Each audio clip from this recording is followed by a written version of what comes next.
Jordan Rudess, thank you for joining Metal Express Radio again. Let's talk about your new album, just been released. It's called The Road Home. A lot of bands are releasing cover CDs these days, but I think your CD will stand out. I mean, you have definitely added your own touch to the originals.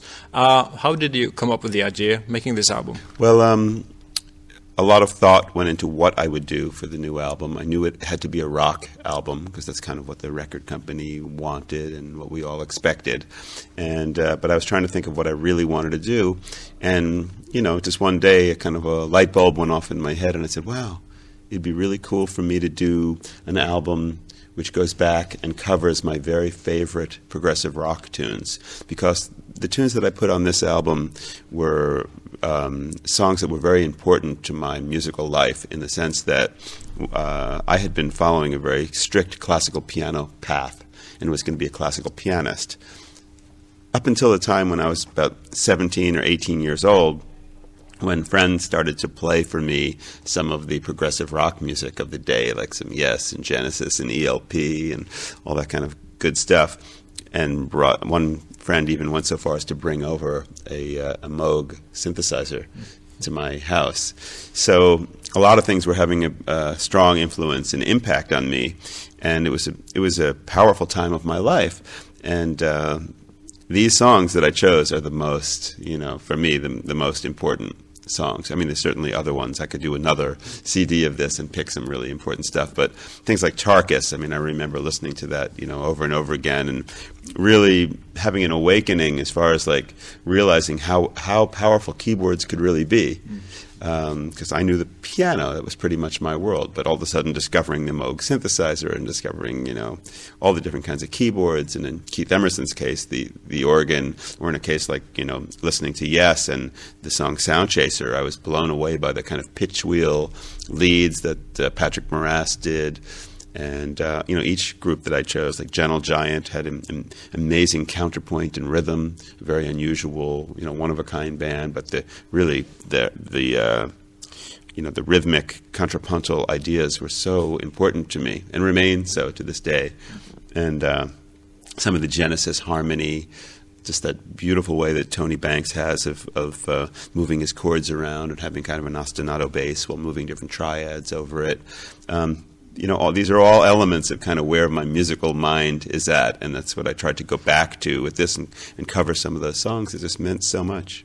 Has this been a long process? I mean, you have several guest musicians on the album, and you produced the album yourself. Has this kind of been a project you worked with in between Dream Theater stuff? Yeah, I did it on the time off. My last album, Rhythm of Time, was actually done really quick. At least my part of composing the music and arranging it was done in like 14 days, and then I went off and did the thing with the guests, and that takes a little bit of time, of course, because you have to go with other people's schedules. But this album, I had to give myself a little bit more time. I didn't have a continuous period of time, so I did it over, you know, did my part over the course of a few months, and then started the other part of the album, which is, you know, calling all these people and arranging their schedules, and then sending them files, and just kind of working with them and being there for them, and that part is as hard as, you know, anything else, making the music, playing all my parts or anything.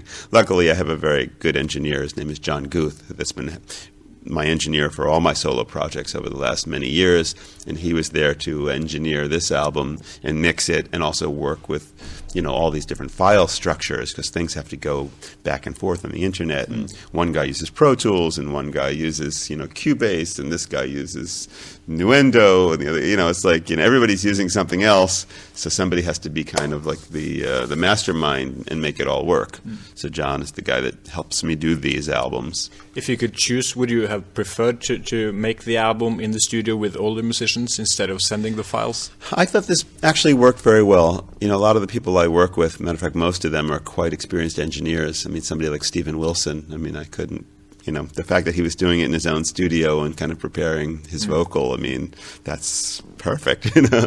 Or Kip Winger, who's like a master engineer, you know, everything he touches in the studio is golden. So, you know, and everybody sent their tracks back basically sounding really good.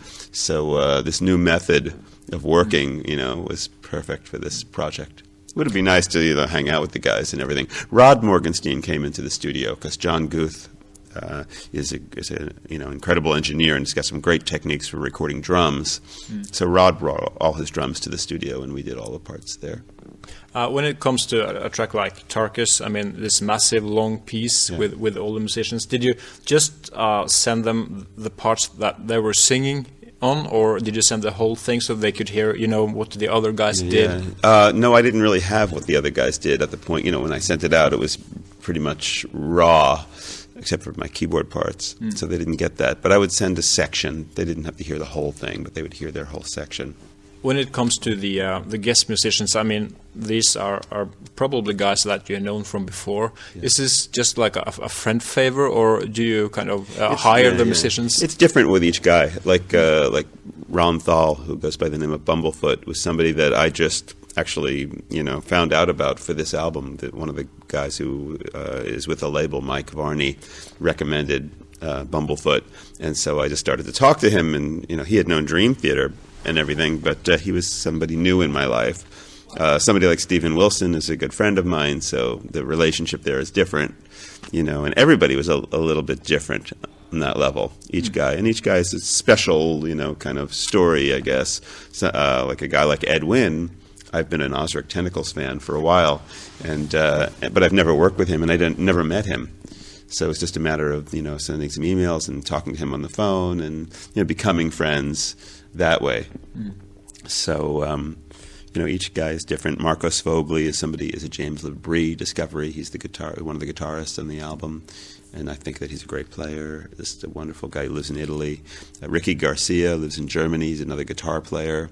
I discovered him because he was a student at Berkeley and would kind of like keep up with me and send me his work and wanting to make me aware of his playing, and like many people do, but he stood out because he's a really, really amazing player. So finally I found a place that I could use him on my album.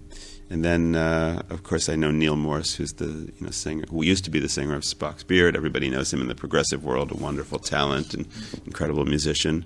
And then Nick DiVirgilio, who's the singer now of Spock's Beard, also an incredible singer and drummer. So he did a wonderful job. And I don't know, hope I'm not leaving anybody out.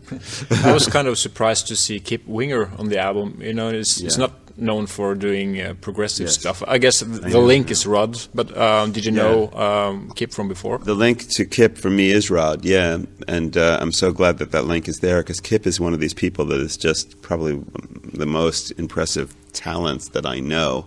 He's just, most people don't know that he's a big fan of progressive music. And when I called him up about this, he was like, man, I used to sing that Gentle Giant song with my brothers, and I love that song. And he was so excited and enthusiastic about it. And Tarkus, he was just so into, and the whole Yes thing. He has a couple brothers that also sing. So and they were really into prog, so they would do all that Yes stuff, and they would do it really well. So he was totally into this album, I think, just because he could kind of do something that he really loved. And also, I think there's a part of him that does like to show the world that, there's this whole other side of Kip Winger that people don't know. And just as a side note, I was just listening to Kip Winger's string quartet, because Kip has been studying classical composition for many years now, and he wrote the most beautiful string quartet. Just incredible. The guy is brilliant. Did you record more tracks for the album than there are on the album? No, I didn't. I recorded the ones that you hear. Yeah.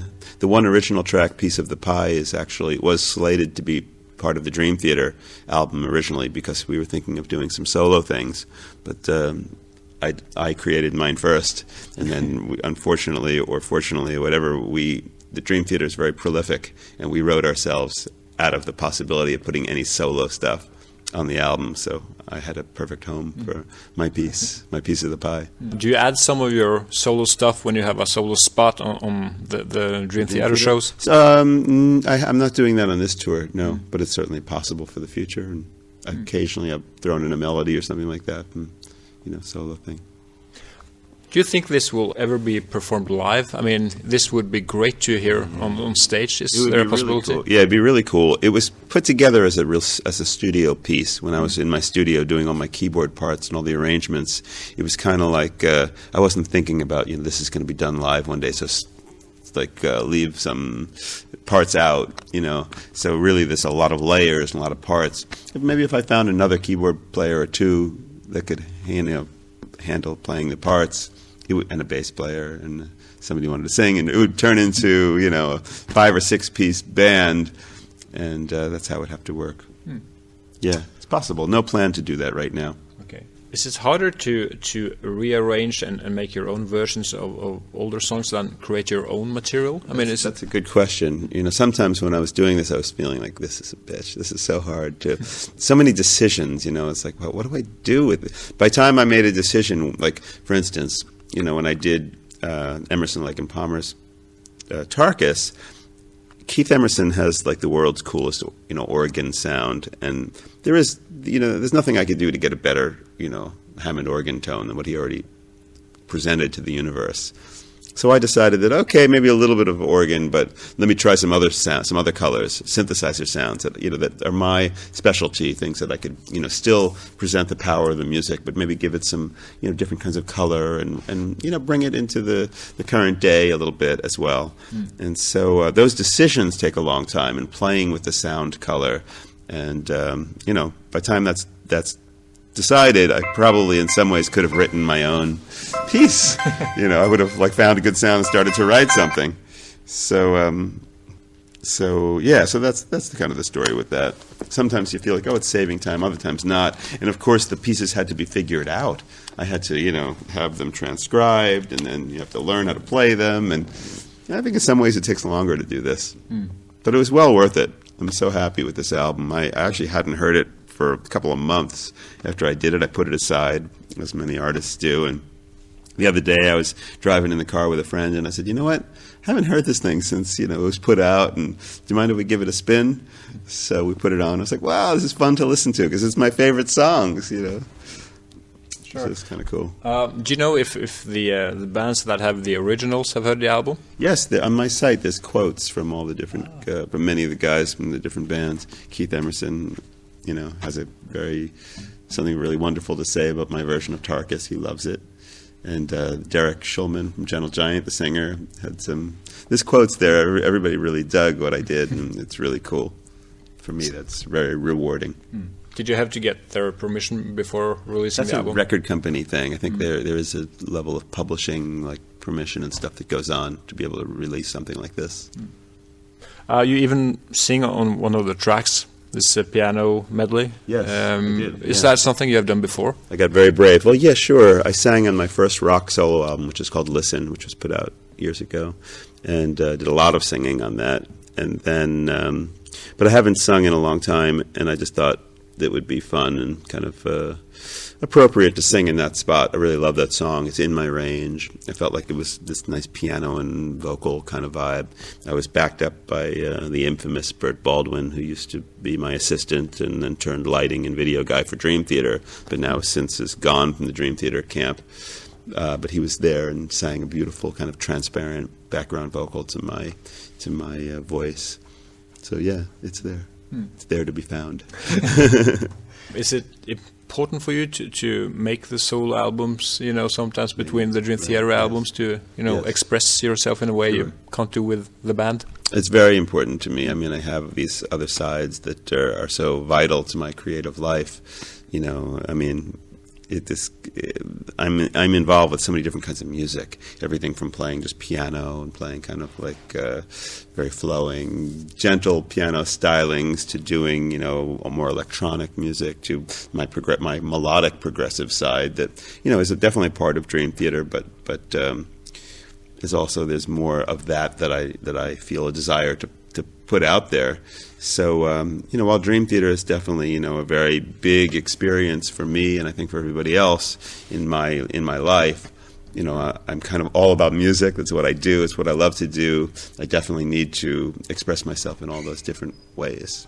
Just to wrap it up, can you tell us a bit about Jordan Rudess Online Conservatory?